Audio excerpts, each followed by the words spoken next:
Here's another one that might be a little bit more familiar.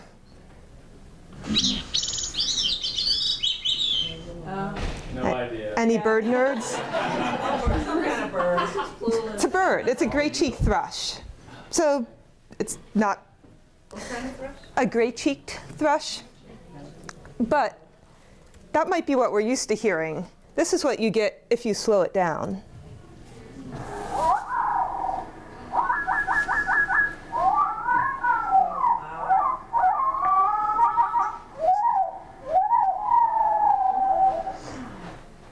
So I find that pretty amazing. And that works with nearly all bird calls. If you take them and slow them down so that we can hear the structure, you hear all of these swoops and dips in these calls.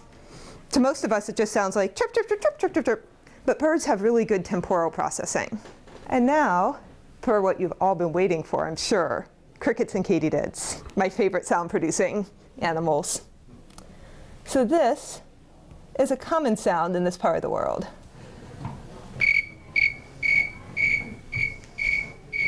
You might have heard things that sound like this in this area.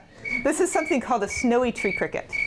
And snowy tree crickets are super cool because people always think of that sound and they think big black cricket that lives on the ground. And those guys are neat too, and they do chirp.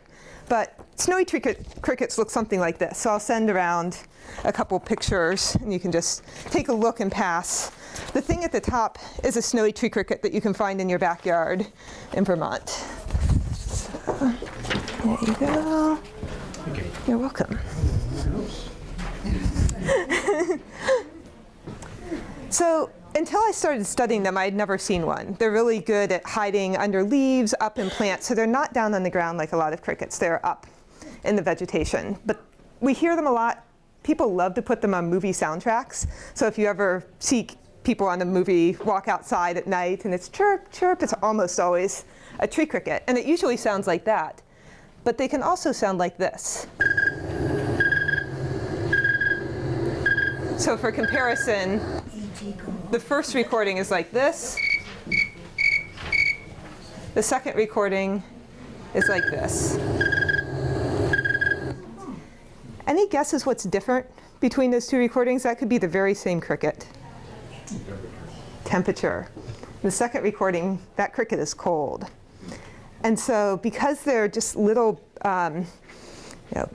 essentially physiological reactions in a cricket shell, when it gets warm, those reactions go faster. And when it gets cold, those reactions go slower. And so the rate of chirping actually changes with temperature. And this particular species has been called the thermometer tree cricket because you can count how many times in 13 seconds it chirps. Add 40 and then you get the temperature in Fahrenheit. So count for 13 seconds, add 40, temperature in Fahrenheit. So that clips onto the line, just like that, and then it will slide up, but it doesn't come back down.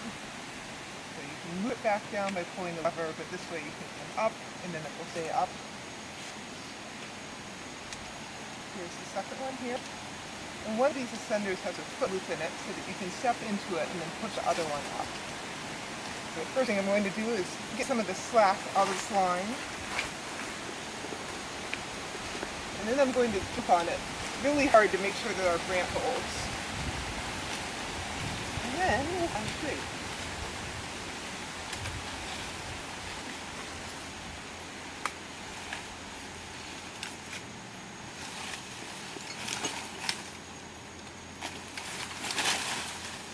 All right, ready for the jump? Here it goes.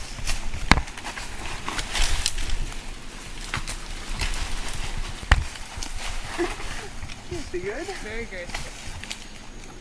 Caught in the vine. Nice knot snipper. Okay.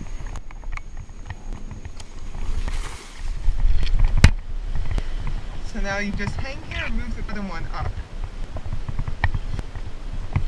Just like that. And you're climbing a tree.